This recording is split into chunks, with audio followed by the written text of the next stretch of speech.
Hello everyone, welcome back. This is Palak Sharma और आज के वीडियो में हम लोग केमिकल काइनेटिक्स के अंदर कंटिन्यू कर रहे हैं temperature dependence on the rate of reaction. हम आज देखने वाले हैं कि हमारा रेट ऑफ रिएक्शन टेम्परेचर के ऊपर किस तरीके से डिपेंड करता है। इससे पहले हमने काफ़ी सारी चीज़ें देखी हुई हैं आपके फर्स्ट ऑर्डर रिएक्शन के लिए, सेकेंड ऑर्डर रिएक्शन के लिए। तो अगर आपने बाई चांस वो चीज़ें मिस कर दी हैं तो आप उन्हें पहले वाली वीडियोज़ में चेकआउट कर सकते हैं, लिंक आपको डिस्क्रिप्शन में मिल जाएगा। अब बात करते हैं हम लोग कि हमारे पास में एक रिएक्शन है N2O5, हम इसको डिकम्पोज कर रहे हैं। तो अब सबसे पहले हम क्या करते हैं, डिकम्पोज करते वक्त अपना टेम्परेचर 50 डिग्री सी पे मेंटेन करते हैं। तो यहाँ पर हमारे पास में टाइम लगता है 12 मिनट का। फिर हम क्या करते हैं, अपने टेम्परेचर को हल्का सा डिक्रीज कर देते हैं 25 डिग्री सी पे। तो यहाँ पे हमें टाइम लगता है 5 आवर्स का। फिर जब मैं अपने टेम्परेचर को 0 डिग्री सेल्सियस पे ले जाऊंगी तो वहाँ पर मेरे को टाइम लगेगा 10 डेज का। तो यहाँ से हम क्या ऑब्जर्व करते हैं कि जैसे जैसे हमारा टेम्परेचर डिक्रीज होता चला जा रहा है वैसे वैसे मेरा टाइम भी बढ़ता चला जा रहा है उसी पर्टिकुलर रिएक्शन के लिए। तो यहाँ से हम क्या इन्फर करते हैं कि अगर मैं अपने टेम्परेचर को 10 डिग्री सेल्सियस बढ़ाती हूँ, मतलब हमने क्या किया, अपने टेम्परेचर को 0 से 25 पे ले गए, फिर 25 से 50 पे ले गए, तो हर 10 डिग्री सेल्सियस बढ़ाने पे हमारा रेट डबल हो जाता है रिएक्शन का। इसका मतलब क्या है कि आप 10 डिग्री बढ़ाओगे आपको रेट डबल मिल जाएगा। अब इसके लिए डिटेल स्टडी हमारे एक साइंटिस्ट थे अरहनियस, उन्होंने करी। तो अब उन्होंने इसी चीज़ के लिए एक रिएक्शन हमें दी। आइए अब उस रिएक्शन के बारे में हम लोग पढ़ते हैं। तो अब हम यहाँ पर देखेंगे अरहनियस इक्वेशन के बारे में। तो अरहनियस ने क्या बोला कि हमारे पास में K is equal to A e raise to the power minus EA by RT। अब इसमें क्या है, हमारे पास में जो A है वो होता है हमारे पास में अरहनियस फैक्टर, या फिर आप कह सकते हो फ्रीक्वेंसी फैक्टर, और या फिर आप कह सकते हो प्री एक्सपोनेंशियल फैक्टर। और K क्या है हमारे पास में, यहाँ पर K है हमारे पास में रेट कांस्टेंट।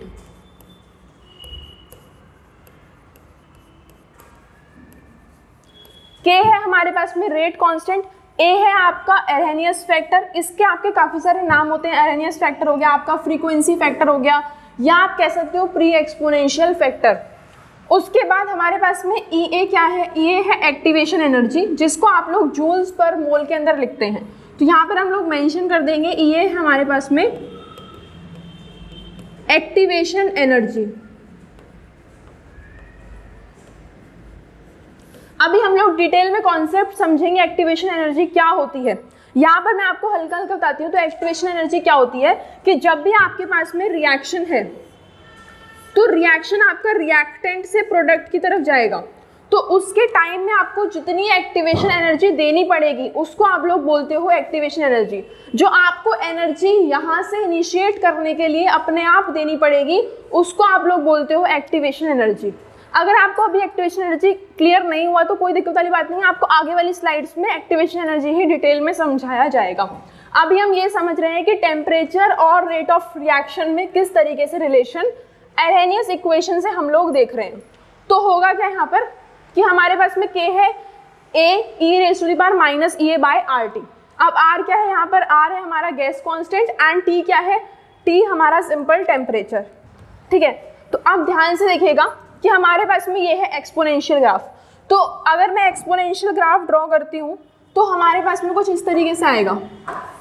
हमारे पास में एक्सपोनेंशियली जो ग्राफ इंक्रीज होते हैं वो कुछ इस तरीके से जा रहा होता है। तो आप देखोगे कि जब हम e raise to the power minus infinity पे पहुंचते हैं तो उसकी वैल्यू 0 हो जाती है। मतलब आप क्या कर रहे हो, इस तरीके से इधर वाली तरफ इन्फिनिटी की तरफ जा रहे हो, ठीक है, और इधर वाली तरफ आप इन्फिनिटी की तरफ जा रहे हो, ये है माइनस इन्फिनिटी। तो आप देख रहे हो आपका जो ग्राफ है वो कुछ इस तरीके से आ रहा है। इसका मतलब क्या है कि जब आप माइनस इन्फिनिटी की तरफ जा रहे हो वैल्यू आपकी 0 की तरफ आती जा रही है। सिमिलरली जब आप इन्फिनिटी की तरफ जाओगे वैल्यू आपकी इंक्रीज होती चली जा रही है। तो वैल्यू आपकी क्या हो जाएगी, जब आपकी वैल्यू इन्फिनिटी की तरफ जाएगी तो वैल्यू आपकी इन्फिनिटी टेंड करेगी। तो इसका मतलब क्या है, e raise to the power infinity हमारा होता है इन्फिनिटी, और e raise to the power minus infinity हमारे पास में होता है 0। तो अब यहाँ से देखो, यहाँ पे क्या है कि अगर मैंने अपने टेम्परेचर को बढ़ा दिया, ठीक है, हो क्या रहा है ये देखना ध्यान से, ठीक है। तो अब इन सारी चीज़ों को मैं रफ करूंगी और हम लोग मेन फोकस करेंगे कि हम लोग, तो अब देखो यहाँ पर क्या हो रहा है कि ये मेरे पास में, अब मेरे पास में अरहनियस इक्वेशन ध्यान से देखिएगा। हमारे पास में अरेनियस इक्वेशन है k is equal to A e raise to the power minus E A upon R T. हम लोग अपना देख रहे हैं कि हमारा ये वाला फैक्टर कैसे चेंज होगा। सबसे पहले आप देखो कि मैंने किया टेम्परेचर को इंक्रीज, मैंने किया अपने टेम्परेचर को इंक्रीज, तो टेम्परेचर इंक्रीज करने पे क्या होगा, जो हमारे पास में minus E A upon R T की वैल्यू है, इसमें आप ध्यान से देखना, आर है हमारा गैस कांस्टेंट, तो ये तो हमारा कांस्टेंट रहेगा, ई ए हमारी एक्टिवेशन एनर्जी, ये भी कांस्टेंट रहने वाली है। बात करते हैं इस टेम्परेचर की, जैसे जैसे मेरा टेम्परेचर बढ़ेगा वैसे वैसे ये पूरा फैक्टर मेरा क्या होता चला जाएगा, डिक्रीज होता चला जाएगा। जैसे जैसे टेम्परेचर बढ़ेगा वैसे वैसे फैक्टर मेरा डिक्रीज होता चला जाएगा। तो अब क्या हो रहा है, ये फैक्टर नेगेटिव की तरफ डिक्रीज हो रहा है। तो आप एक चीज देख सकते हो कि हमारे पास में ये फैक्टर डिक्रीज होता चला जाएगा, तो हमारे वैल्यू जो होगी इस पूरे की वैल्यू क्या होगी, जैसे जैसे आपने टेम्परेचर को इंक्रीज करते जाओगे आपका रेट कांस्टेंट डबल होना चाहिए, मतलब आपका रेट कांस्टेंट बढ़ना चाहिए। तो e raise to the power इसकी वैल्यू कम हो रही है, तो e raise to the power minus में जो वैल्यू है वो कम हो रही है, मतलब क्या है, ई की पावर की वैल्यू बढ़ रही है। देखो एक बार ध्यान से समझना, ये चीज बहुत इंपॉर्टेंट है, समझने में थोड़ा सा टाइम लगेगा। देखो हुआ क्या है कि हमारे पास में E raise to the power minus E A by R T, मैंने अपने टेम्परेचर को बढ़ाया, उसकी वजह से क्या होगा, जो मेरा इतना पोर्शन है इसकी वैल्यू बढ़ जाएगी। ठीक है, अब एक चीज को बहुत ध्यान से देखेंगे, अगर मैं बोल रही हूँ ई रेज टू द पावर, आप इस नंबर लाइन में देखो, इस नंबर लाइन में क्या होगा, ये है 0, ये है -1, ये है -2, इस तरीके से बढ़ रहे हैं नंबर। अब सबसे पहले मैंने मान लिया कि ई रेज टू द पावर -2 था मेरे पास में, ठीक है, माइनस मतलब मान लिया कि इसकी वैल्यू 2 है, तो हमने क्या किया, हमने टेम्परेचर को बढ़ाया, उसकी वजह से क्या हो रहा है, ये जो पूरे ई ए बाय आर टी की वैल्यू है वो डिक्रीज होती चली जा रही है, क्योंकि जैसे जैसे नीचे वाली चीज बढ़ेगी वैसे वैसे डिवाइड वाला पोर्शन कम होता चला जाएगा। एक चीज हमने देखी है कि अगर मैं आपसे बोलूँ 6 रेज टू द पावर 2 है तो आपका आंसर आता है 3, ठीक है, और अगर मैं इस चीज को बढ़ा दूं 2 से 3 तो मैं बोलूँ 6 रेज टू द पावर 3 हो जाएगा, आंसर आपका आएगा 2। जैसे आपने 2 पे 3 की तरफ बढ़ाया, नीचे वाली चीज बढ़ाई, ओवरऑल आंसर आपका कम होने लगा। सिमिलर चीज यहाँ पर है, आपने टेम्परेचर को बढ़ाया, E A by R T की वैल्यू कम होने लगेगी, तो हम लोग समझ लेते हैं हमारी value e raise to the power -2 से डिक्रीज होकर के 1 हो गई। इतना क्लियर है? क्या किया मैंने, मैं फिर से बता रही हूँ, जैसे हम लोग अपने डिवाइड में देखते हैं कि अगर हमारे पास में 2 से वैल्यू 3 हो रही है तो पूरा ओवरऑल फैक्टर हमारा डिक्रीज हो रहा है। सिमिलर चीज हमने यहाँ पर करी, टी बढ़ा, ये चीज डिक्रीज हुई, ये चीज डिक्रीज होगी, तो समझ लो पहले ई रेज टू द पावर -2 थी, अब ई रेज टू द पावर -1 हो गई। तो e raise to the power -2 की जो वैल्यू है वो ई रेज टू द पावर 1 से छोटी है। आप लोग बहुत ध्यान से देखोगे तो e raise to the power -1 की वैल्यू जो है वो ई रेज टू द पावर -2 से बड़ी है ना, तो यही चीज यहाँ पर काम आती है। तो ये जो ओवरऑल वैल्यू है इसकी, ये इंक्रीज हो गई है। ई रेज टू द पावर -2 की वैल्यू, ग्राफ हमारा नीचे जा रहा है डिक्रीज होता हुआ, तो ये वाली वैल्यू छोटी है जो पहले है और ये वाली चीज बड़ी है, तो ये चीज क्या हो गई हमारी, इस तरीके से चेंज हो रही है, तो ये चीज हमारी इंक्रीज होगी, और इसका मतलब क्या है हमारे पास में कि हमारा जो रेट कांस्टेंट है के वो इंक्रीज होता चला जाएगा। तो अब आगे बढ़ते हैं हम लोग, एक्टिवेशन एनर्जी को और ज्यादा डीप में देखते हैं। तो अब हम लोग एक्टिवेशन एनर्जी को देखेंगे। तो हमने यहाँ पर एक रिएक्शन ली हुई है एक्टिवेशन एनर्जी को देखने के लिए। सबसे पहले मेरे पास रिएक्शन है H2 + I2 = 2HI, ठीक है। तो इसमें क्या हो रहा है हमारे पास में, ये हमारे हाइड्रोजन के मॉलिक्यूल कुछ इस तरीके से होंगे और हमारे आयोडीन के मॉलिक्यूल कुछ इस तरीके से होंगे। सबसे पहले हमारे पास में ये था, अब हम क्या करेंगे, हमें HI बनाना है, तो ये कैसे बनेगा वो देखते हैं। सबसे पहले इस रिएक्शन में आप क्या करोगे,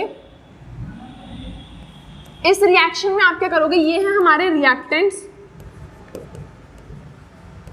ये दोनों आपस में हल्का सा रिएक्ट करेंगे और कुछ एक्टिवेटेड कॉम्प्लेक्स बना लेंगे। एक्टिवेटेड कॉम्प्लेक्स कुछ इस तरीके से आपको दिखाई देगा, ठीक है। एक्टिवेटेड कॉम्प्लेक्स में क्या होगा, आपके चारों में हल्के हल्के बॉन्ड बन चुके होंगे। धीरे धीरे करके क्या होगा कि आपका जो ये वाला बॉन्ड है ये डिक्रीज होने लग जाएगा और ये वाले बॉन्ड स्ट्रॉन्ग होने लग जाएंगे। तो उससे क्या होगा, जब हमारे ये वाले बॉन्ड स्ट्रॉन्ग होने लग जाएंगे तो यहाँ से हमारे पास में HI का एक बॉन्ड बन जाएगा, सिमिलरली एक दूसरे HI का बॉन्ड बन जाएगा, और ये हमारे पास में 2 HI के मॉलिक्यूल हमें देखने को मिलेंगे। तो अब ये तो बहुत ही सिंपल सी रिएक्शन थी, बट इसमें मेन चीज़ क्या है कि ये जो हमारा बना है ये है मेरा एक्टिवेटेड कॉम्प्लेक्स,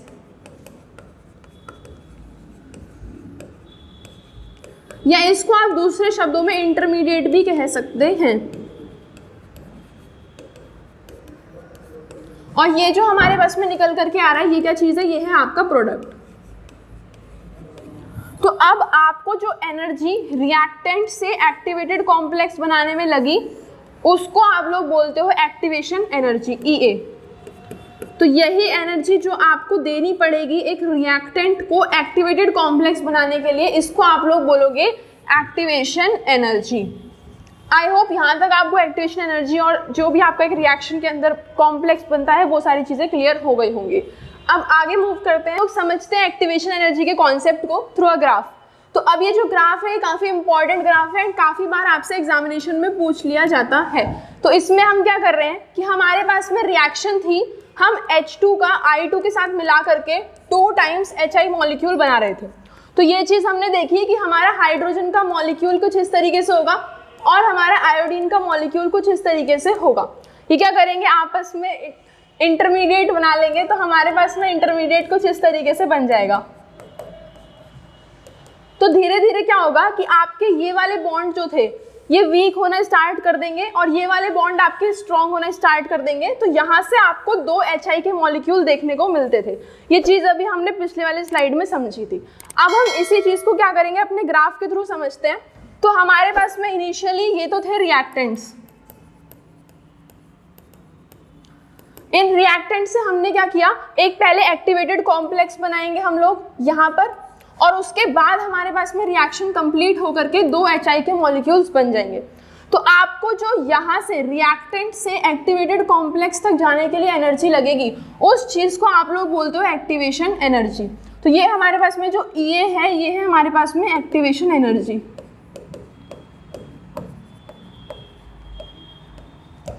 तो रिएक्टेंट से एक्टिवेटेड कॉम्प्लेक्स तक जाने के लिए जो एनर्जी लगी वो आपकी एक्टिवेशन एनर्जी। एंड देन आप क्या करते हो, यहाँ तक वापस आ जाते हो। तो इनिशियल एंथैल्पी जो थी आपकी वो यहाँ पर थी, फाइनल एंथैल्पी आपकी ये हो गई। तो अब आप देखो एक चीज़ को ध्यान से कि जो पोटेंशियल एनर्जी का ग्राफ है यहाँ पर क्या है, वैल्यू इंक्रीज करती जा रही है। तो इनिशियल मेरी पोटेंशियल एनर्जी ज़्यादा थी, हम लोग देख सकते हैं कि हमारा डेल्टा H1 जो था इनिशियल यहाँ पर वो चीज़ हमारी डेल्टा H2 से ज़्यादा थी। तो जब आप फाइनल माइनस इनिशियल करते हो तो जब आप H2 माइनस H1 करोगे ये आपके पास में डेल्टा H की वैल्यू देगा। तो अब आप एक चीज़ को ध्यान से देखो कि जैसे आपका H1 बड़ा है H2 से, तो H2 तो अभी तक हमने देखा यहाँ पर कि हमारे पास में डेल्टा H नेगेटिव निकल कर के आ रहा है। नेगेटिव निकल के आने का क्या मतलब है कि जो हमारे पास में रिएक्शन है वो एक एक्सोथर्मिक रिएक्शन है।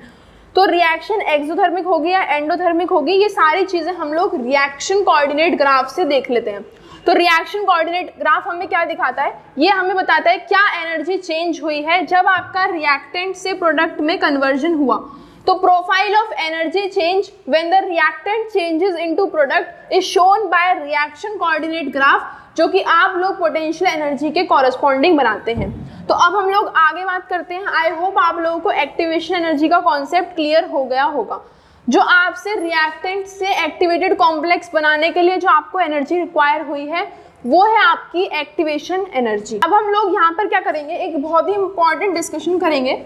हमारे पास में 2 साइंटिस्ट थे, बोल्ट्जमैन एंड मैक्सवेल, ठीक है। तो इन्होंने क्या किया, हमारे पास में अगर रिएक्शन प्रोसीड हो रही है तो मेरे पास में काफ़ी सारे मॉलिक्यूल्स होंगे और हर मॉलिक्यूल की एक्टिवेशन एनर्जी अलग अलग होगी।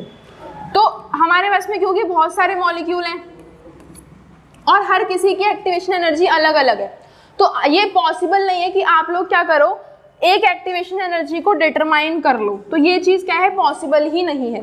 तो आप लोग क्या करते हो, एक एक एक्टिवेशन एनर्जी को डिटरमाइन नहीं करते, आप फ्रैक्शन ऑफ मॉलिक्यूल्स को देखते हो कि आपके पास में एक पर्टिकुलर टाइम पे जो टोटल मॉलिक्यूल्स थे, अगर समझो मेरे पास में जो है रेड से मैंने डिनोट किए हैं ये मेरे टोटल नंबर ऑफ मॉलिक्यूल्स हैं। अब इसमें क्या होगा, जो हमारे येलो येलो वाले मॉलिक्यूल्स हैं वो क्या है, जिनके पास एनर्जी EA है, ऐसे मॉलिक्यूल्स जिनके पास EA एनर्जी है, तो क्या होगा हमारे पास में कुछ मॉलिक्यूल ऐसे हैं जिनकी एनर्जी EA है और ये है टोटल नंबर ऑफ मॉलिक्यूल्स। तो अगर मैं फाइंड आउट कर लूँ कितने मॉलिक्यूल ऐसे हैं जिनकी एनर्जी EA है टोटल मॉलिक्यूल्स में से, उसको हम लोग बोलते हैं फ्रैक्शन ऑफ मॉलिक्यूल्स। एक बार फिर से थोड़ा ध्यान से समझते हैं। देखो समझो मेरे पास में अगर ये सर्कल है, तो अगर मैं आपसे बोलूँ कि इतना जो पार्ट है सर्कल का वो येलो है, तो आप क्या बोलोगे कि ये हमारा सर्कल का 1/4 पार्ट है। कैसे पता लगा आपको कि आप जब सर्कल के इसी टाइप के पार्ट करोगे तो वो टोटल 4 पार्ट होंगे और उनमें से एक पार्ट ऐसा है जिसकी एक्टिवेशन एनर्जी EA है, तो ये हमारे पास में 1/4 मॉलिक्यूल निकल गए। इनको हम लोग बोलेंगे फ्रैक्शन ऑफ मॉलिक्यूल जिनकी एनर्जी EA है टोटल मॉलिक्यूल्स में से। तो ये हमारे पास में हो गए फ्रैक्शन ऑफ मॉलिक्यूल्स, जिसको आप लोग Ne/NT से डिनोट करते हो, ठीक है।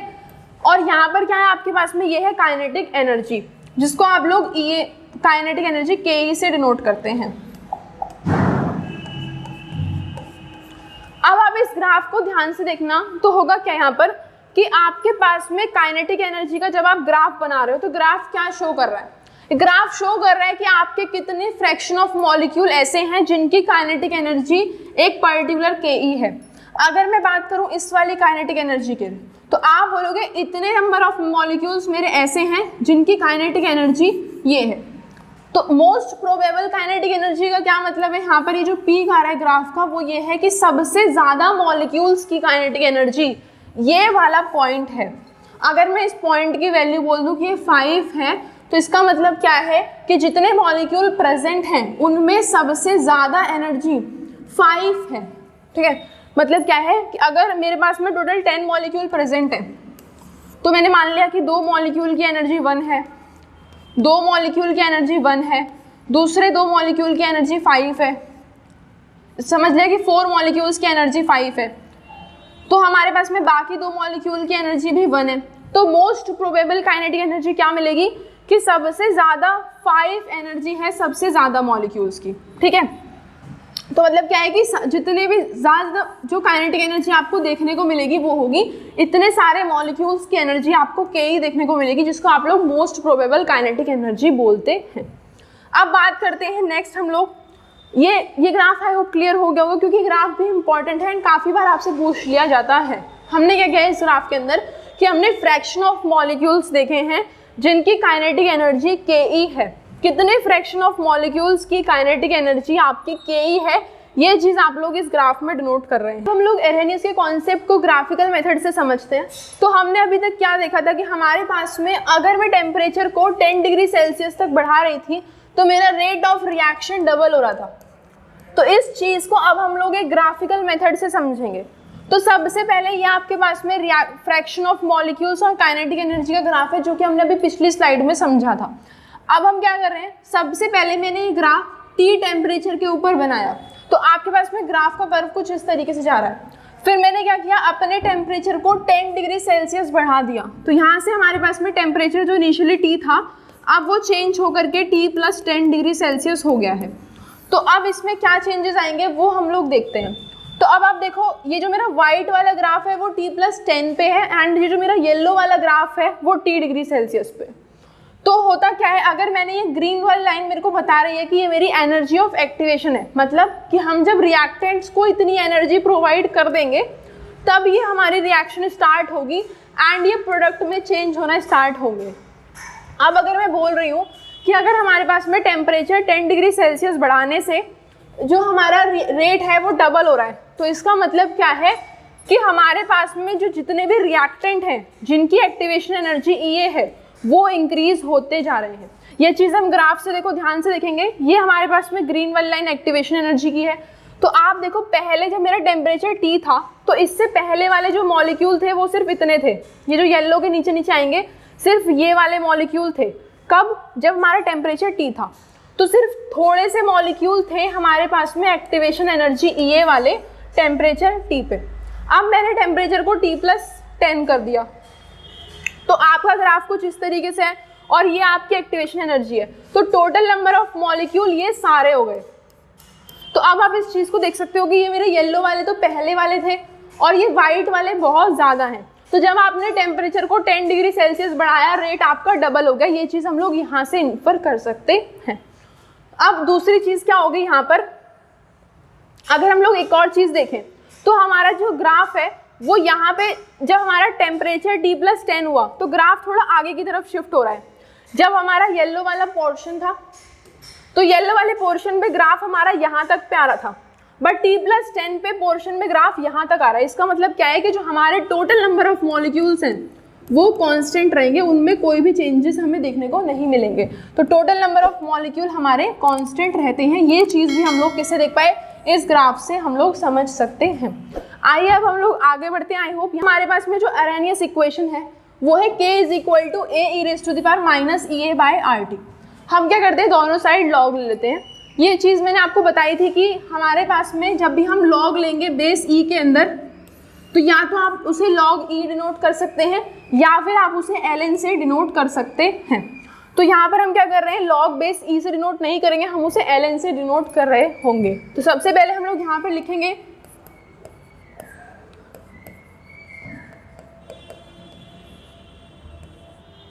Taking log base e both sides. तो आपने क्या किया, इसमें लॉग लिया। तो ध्यान से देखेंगे तो हमारे पास में लॉग की दो प्रॉपर्टीज होती थी। पहला हम लोग बोलते थे कि log mn is equal to, क्योंकि आप इस पूरे का लॉग लेंगे तो ये हो जाता है log m plus log n। Similarly दूसरी प्रॉपर्टी थी कि जब आप log m⁻n लेंगे तो ये हो जाएगा n log m। तो ये दो प्रॉपर्टीज हम लोगों ने लॉग से रिलेटेड समझी थी पहले। तो सेम चीज़ को हम लोग यहाँ पर यूज़ करेंगे। तो ये आपके पास में क्या हो जाएगा, ln k is equal to ln a plus यहाँ पर जो आपका होगा ये -EA/RT आगे की तरफ शिफ्ट हो जाएगा, और यहाँ पर आपके पास में -EA/RT लॉग बेस e का e आ जाएगा। एक चीज़ और हमने देखी थी कि अगर हमारे पास में लॉग का जो भी बेस है और सिमिलर फंक्शन यहाँ पर है तो ये fx और fx अगर सेम है तो इसकी वैल्यू 1 निकल करके आती है। अब आप यहाँ पर देखो, यहाँ पर क्या है, हम लोग log भी e का ले रहे हैं, ये भी चीज़ e है, fx और fx सेम है तो इसकी वैल्यू 1 हो जाती है। अब हम क्या करेंगे, हमारे पास में ये इक्वेशन आ गई है, इससे हम लोग ग्राफ ड्रॉ करेंगे। तो इस इक्वेशन को हम लोग कंपेयर करेंगे, कंपेयर y = mx + c से। तो आप लोग देख सकते हो कि हमारे पास में y = mx + c, तो y की वैल्यू क्या हो जाएगी, ln k। मतलब हम लोग अपने y इंटरसेप्ट पे ln k को डिनोट करेंगे। कांस्टेंट हम लोग ढूंढेंगे अपनी इक्वेशन के अंदर तो हमें ln a मिलेगा कांस्टेंट। ln a का मतलब क्या है, ये चीज़ हमें दिखाती है इंटरसेप्ट, और ये m क्या है, m हमें दिखाता है स्लोप। तो यहाँ पर इंटरसेप्ट क्या हो जाएगा हमारे पास में, ये इंटरसेप्ट निकल करके आ जाएगा ln a। और मैंने आपको एक चीज़ बताई थी कि अगर हम लोग स्लोप की बात कर रहे हैं तो अगर हमारा स्लोप पॉजिटिव है तो हमारा ग्राफ कुछ इस तरीके से जाता था, और सिमिलरली अगर मेरा स्लोप नेगेटिव हो जाएगा तो मेरा ग्राफ कुछ इस तरीके से जाएगा। तो यहाँ पर आप देखो तो आपके स्लोप की वैल्यू m नेगेटिव में है, इसलिए आपका स्लोप इस तरफ जाएगा। तो स्लोप की वैल्यू क्या हो जाएगी, -EA/RT, और इंटरसेप्ट आपका रहा ln a। तो ये आपका ग्राफ बन जाता है एरेनियस इक्वेशन का, और ये बहुत ही इंपॉर्टेंट ग्राफ है, काफ़ी बार आपसे पूछा जाएगा। तो यहाँ पर ये हमारा ग्राफ है एरेनियस इक्वेशन का। इधर वाले एक्सिस पे आपने टेम्परेचर को डिनोट किया, क्योंकि y = mx + c कर रहे थे। अब हमने अगर इसको m मान लिया तो यहाँ पर हमने क्या मान लिया है, टेम्परेचर। सो आई होप यहाँ तक आप लोगों को क्लियर हो गया होगा। अब हम लोग आगे बढ़ते हैं और इसके एक डेरिवेशन को देखते हैं। तो अब हमारे पास में क्या है, इक्वेशन थी k = EA-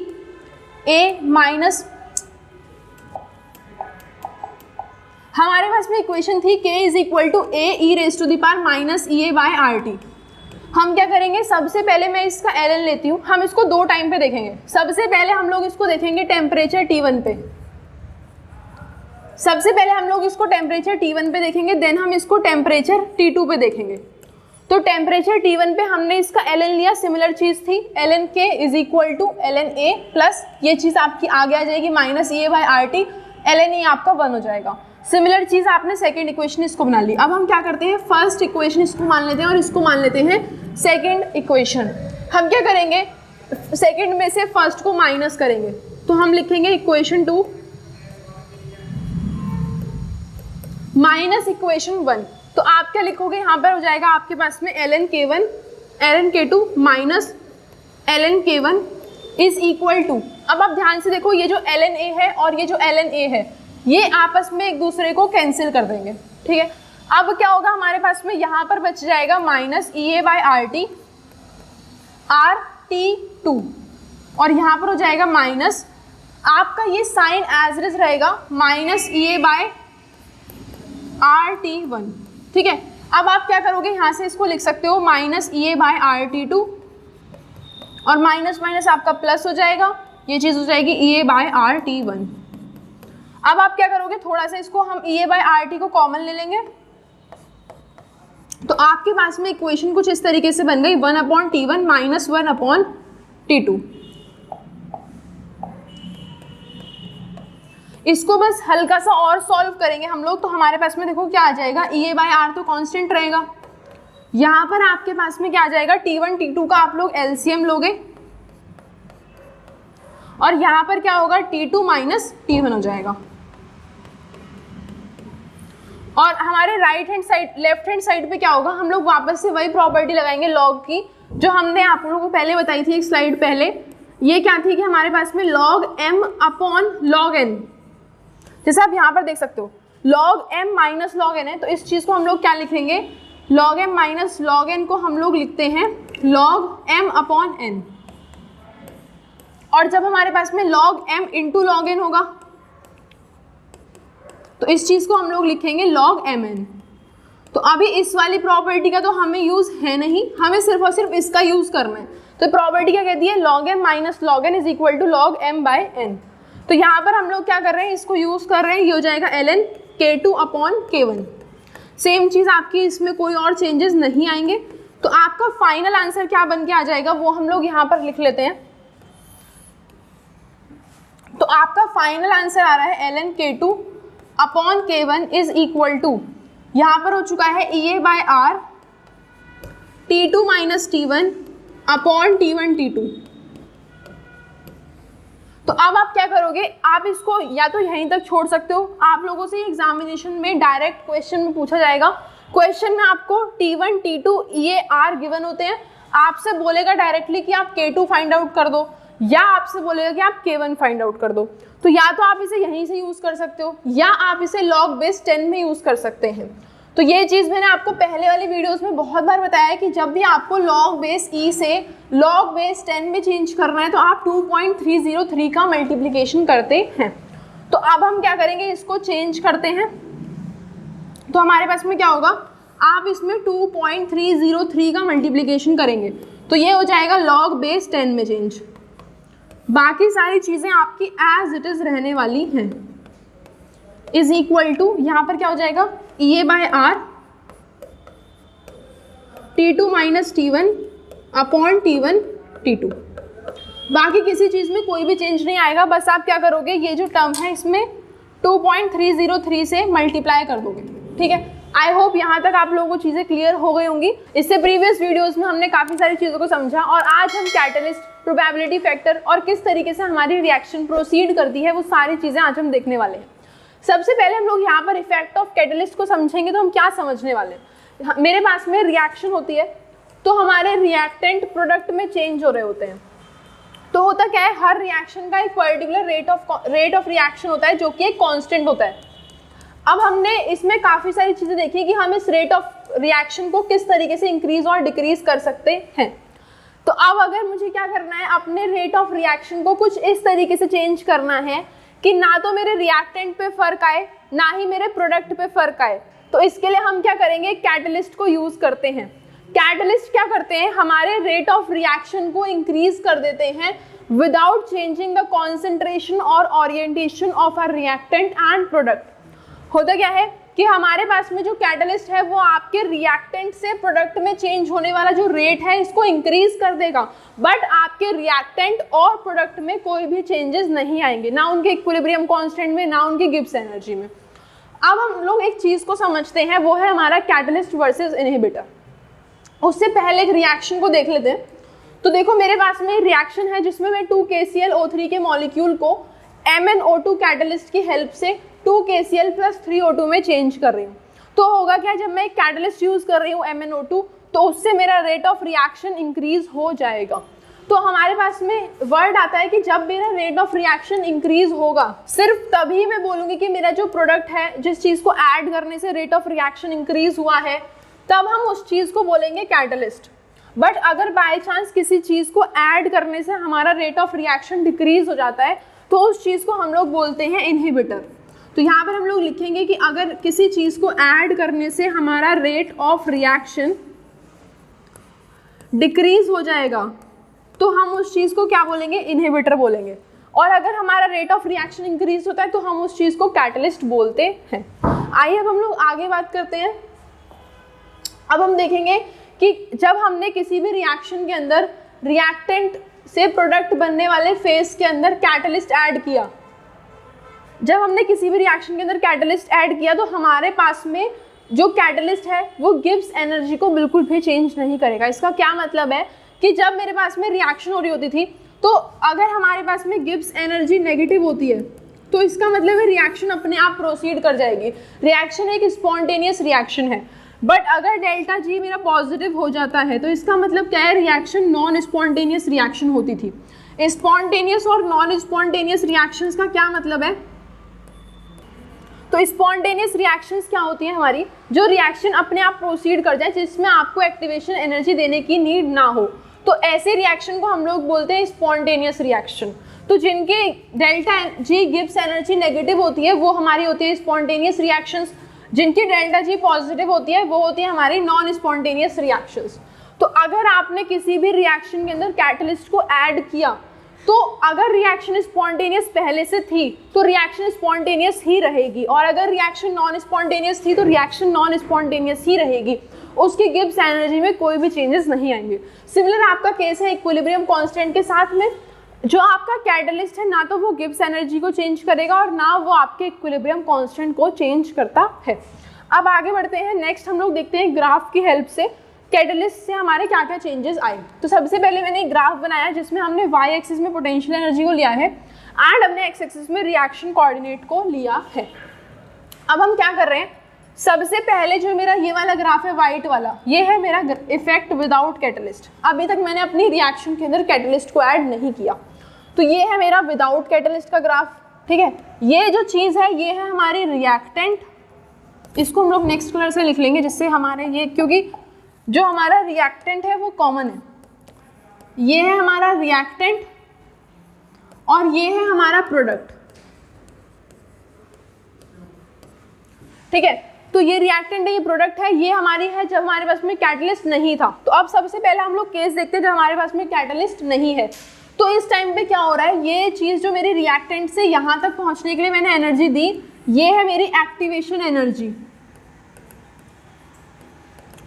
तो जैसे ही हम इसमें कैटलिस्ट को ऐड कर देंगे तो क्या होगा, हमारी एक्टिवेशन एनर्जी डिक्रीज होने लग जाएगी। जो येलो वाला ग्राफ है ये हमारा विद कैटलिस्ट। तो विद कैटलिस्ट क्या होगा कि आपकी एक्टिवेशन एनर्जी जो पहले इतनी थी अब वो इतनी रह गई है। तो आप यहाँ से क्या इन्फर करते हो कि आपके कैटलिस्ट ने ना तो रिएक्टेंट्स को चेंज किया, ना प्रोडक्ट को चेंज किया, ना उनके कोई भी पोटेंशियल एनर्जी को चेंज किया, सिर्फ और सिर्फ क्या चीज़ चेंज करी है, एक्टिवेशन एनर्जी। तो हम लोग यहाँ से समझ गए कि हमारा कैटलिस्ट किस तरीके से काम करता है। कैटलिस्ट बेसिकली क्या करता है, जो हमारी एक्टिवेशन एनर्जी है,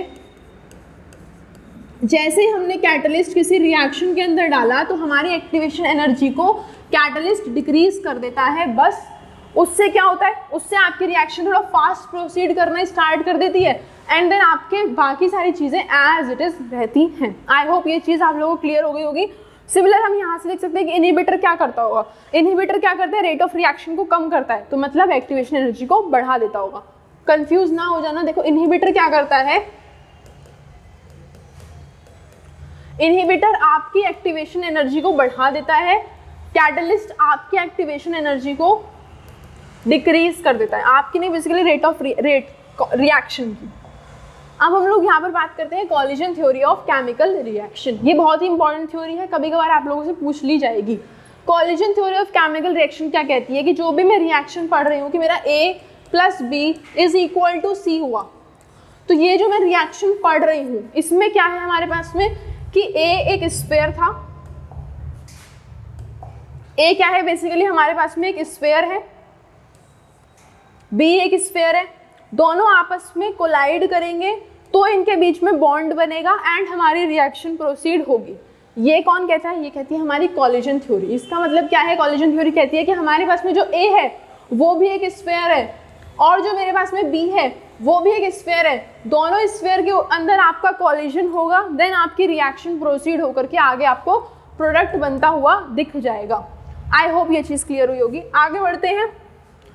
अब इसमें एक बहुत इंपॉर्टेंट डेफिनेशन है, देखो क्या होता है, the number of collision per second per unit volume of the reaction mixture is known as collision frequency. इसको आप इंपॉर्टेंट एक तो मार्क कर लो क्योंकि 1 या 2 मार्क्स में पूछ ली जाती है।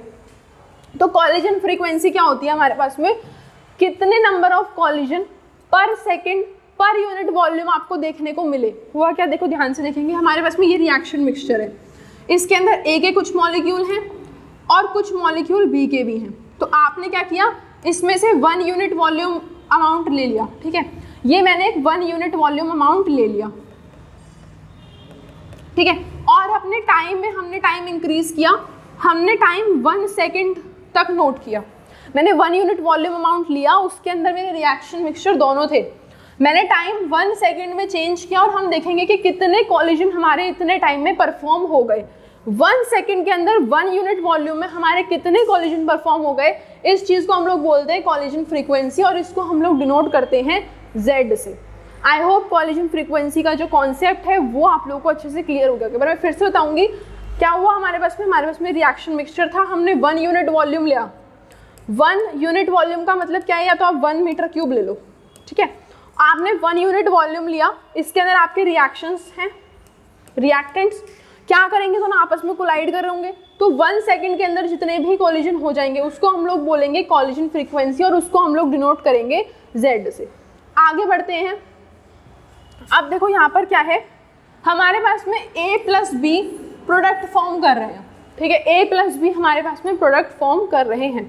तो हम क्या करते हैं, हम लोग अपनी इक्वेशन के हिसाब से rate is equal to Z e raise to the power minus A by RT लिखते हैं। हमने एरेनियस के कॉन्सेप्ट में पढ़ा था, एरेनियस में हमने क्या पढ़ा था कि हमारे पास में जो कांस्टेंट है K is equal to A e raise to the power minus A by RT है। इसका मतलब क्या है कि जो रेट है कांस्टेंट K वो यहाँ पर आप देख सकते हो, E minus A by RT आपको यहाँ पर देखने को मिल जाएगा, ZAB और ये है आपका A। इसका मतलब क्या है, there is some relation between the collision frequency और आपका अरेनियस कांस्टेंट, क्योंकि ये जो ZAB है ये हमारी क्या है, कॉलिजन फ्रीक्वेंसी। हमने प्रीवियस स्लाइड में यहाँ पर देखा था कॉलिजन फ्रीक्वेंसी पूरा का पूरा, सेम यही Z है। जब मैं इस Z को ZAB लिखती हूँ इसका मतलब क्या है, collision frequency between 2 reactants A and B, ठीक है, ये हमारी कॉलिजन फ्रीक्वेंसी। सेम चीज़ आप यहाँ पर देख सकते हो। तो हम क्या देख रहे हैं यहाँ से कि हमारे कॉलिजन फ्रीक्वेंसी और अरेनियस के कांस्टेंट में कुछ ना कुछ रिलेशन ज़रूर है। अब यहाँ पर क्या है, ये जो चीज़ है हमारे पास में e raise to the power minus A by RT, इसका मतलब क्या है, fraction of molecules with energy greater than activation energy. कितने ऐसे मॉलिक्यूल हैं जिनकी एनर्जी उस पर्टिकुलर एक्टिवेशन एनर्जी से ज़्यादा है, वो हम लोग इस कांस्टेंट से दिखाते हैं। कांस्टेंट बेसिकली आपका चेंज होता रहता है। आई होप यहाँ तक क्लियर हो गया होगा। अब बात करते हैं इफेक्टिव कॉलिजन की। तो इफेक्टिव कॉलिजन क्या होते हैं, देखो ध्यान से समझेंगे। जब हमारे 2 मॉलिक्यूल A और B कोलाइड करने के लिए आपस में मिलने आ रहे हैं तो होगा क्या, ज़रूरी नहीं है कि इन दोनों के कॉलिजन से आपको प्रोडक्ट देखने को मिले ही मिले, ठीक है, आपको प्रोडक्ट देखने को मिल भी सकता है और हो सकता है कि आपको कोई प्रोडक्ट देखने को ना मिले। अभी इसका एग्जांपल नीचे हम लोग देखेंगे कैसे है, बट बहुत सारे ऐसे रेयर केसेस होते हैं कि आपको प्रोडक्ट देखने को नहीं मिलता है। कब नहीं मिलता, जब आपका इम्प्रॉपर ओरिएंटेशन होता है।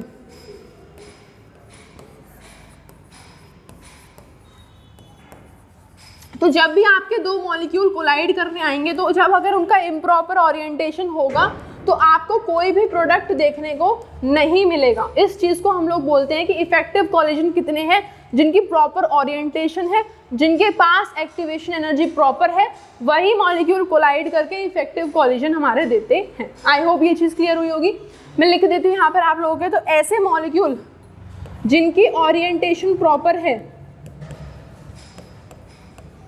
जिनकी ओरिएंटेशन प्रॉपर है, जिनकी एक्टिवेशन एनर्जी आपकी ईए से ज़्यादा है, जिनकी एनर्जी आपकी ईए से ज़्यादा है, तो ऐसे मॉलिक्यूल जब कोलाइड करेंगे तो उस चीज़ को हम लोग बोलते हैं इफेक्टिव कॉलिजन। अब बात करते हैं हम लोग नीचे आकर के कि हम लोग क्या बोल रहे हैं ऐसा इफेक्टिव कॉलिजन में। तो इफेक्टिव कॉलिजन देखो, हम ओरिएंटेशन की बात करेंगे। अब हमारे पास में क्या हुआ, एक रिएक्शन हो रही है जिसमें हम लोग ब्रोमोइथेन की हेल्प से, ये हमारा ब्रोमोइथेन है, ठीक है, CH3Br, इसमें हम लोग क्या करते हैं, OH नेगेटिव को ऐड करके मिथेनॉल बना रहे हैं, ठीक है। अब इसमें दो केस हो सकते हैं। सबसे पहले तो मैं यहाँ पर CH3Br का स्ट्रक्चर ड्रॉ करूँ तो ये कुछ इस तरीके से होगा, CH3Br, Br के ऊपर पार्शियल नेगेटिव चार्ज होगा और C के ऊपर पार्शियल पॉजिटिव चार्ज आपको देखने को मिलेगा। आप क्या करोगे, OH नेगेटिव इसमें आप ऐड करने की कोशिश कर रहे हो, तो इम्प्रॉपर ओरिएंटेशन में क्या होगा कि आपने ये जो CH3Br है इसमें आप OH नेगेटिव लाए। अब क्योंकि दोनों के नेगेटिव नेगेटिव साइन हैं तो ये दोनों क्या करेंगे, आपस में एक दूसरे को रिपेल करेंगे। रिपेल करेंगे तो मतलब नो प्रोडक्ट फॉर्म, ठीक है। हुआ क्या यहाँ पर कि ये भी आपका नेगेटिव साइन था और ये भी आपका नेगेटिव साइन है, तो दोनों ने एक दूसरे को रिपेल किया, तो आपको कोई भी प्रोडक्ट फॉर्म होता हुआ नहीं दिखाई देगा। दूसरा आपका होगा CH3Br प्लस OH नेगेटिव, जब ये प्रॉपर ओरिएंटेशन में जाएंगे। प्रॉपर ओरिएंटेशन का मतलब क्या है कि आपका जो डेल्टा नेगेटिव वाला चार्ज था, तो OH यहाँ से नहीं आकर के यहाँ से इसको अप्रोच करेगा, तो यहाँ पर नेगेटिव चार्ज है, यहाँ पर पॉजिटिव चार्ज है, तो दोनों एक दूसरे को अट्रैक्ट कर लेंगे। तो उससे क्या होगा, आपके पास में ये वाला प्रोडक्ट आपको फॉर्म होता हुआ दिखाई देगा। फिर आपका ये वाला जो बॉन्ड है वो थोड़ा वीक होने लगेगा और ये आपके पास में फाइनल प्रोडक्ट आपको देखने को मिलेगा। आई होप ये चीज़ क्लियर। आई होप यहाँ तक जो हमने ओरिएंटेशन के बारे में पढ़ा, जो हमारी इम्प्रॉपर ओरिएंटेशन होती है और हमारी प्रॉपर ओरिएंटेशन होती है, वो आप लोगों को अच्छे से क्लियर हो गया होगा। अब हम लोग जो हमने अभी इफेक्टिव कॉलिजन देखे थे उसी चीज़ के ऊपर एक प्रोबेबिलिटी फैक्टर डिस्कस करेंगे।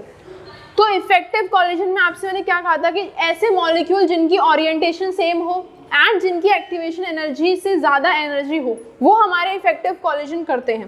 तो हम क्या करते हैं, अपने कॉलिजन फ्रीक्वेंसी के फॉर्मूला में एक और फैक्टर ऐड कर देते हैं P, जिसको हम लोग प्रोबेबिलिटी या फिर स्टेरिक फैक्टर बोलते हैं।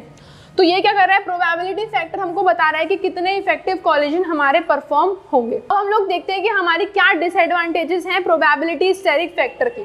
तो डिसएडवांटेजेस क्या है कि जो हमारा इफेक्टिव कॉलिजन का कॉन्सेप्ट है वो स्फीयर समझ के हमारे कॉलिजन्स को देख रहा है कि हमारे जो दो रिएक्टेंट हैं वो स्फीयर हैं, देन हमारा उनका प्रोडक्ट फॉर्म हो रहा है। तो ये चीज़ क्या है, बहुत ज़्यादा गलत है, क्योंकि हमारा जो मेन किसी भी का स्ट्रक्चर होगा वो एक एटम की फॉर्म में होता है। तो ये जो हमने एक एजम्पशन माना है कि हम लोग स्फीयर से लेके कोलाइड कराएं एटम्स को फिर उनका मॉलिक्यूल बने, ये एक गलत बात है। यही इस पूरी थ्योरी की डिसएडवांटेज होती है। तो आइए अब हम लोग दो क्वेश्चन को डिस्कस कर लेते हैं अरेनियस के कॉन्सेप्ट पे। काफ़ी इंपॉर्टेंट क्वेश्चन है, बहुत बार पूछ लिए जाते हैं। सबसे पहला हम लोग फर्स्ट क्वेश्चन देखते हैं।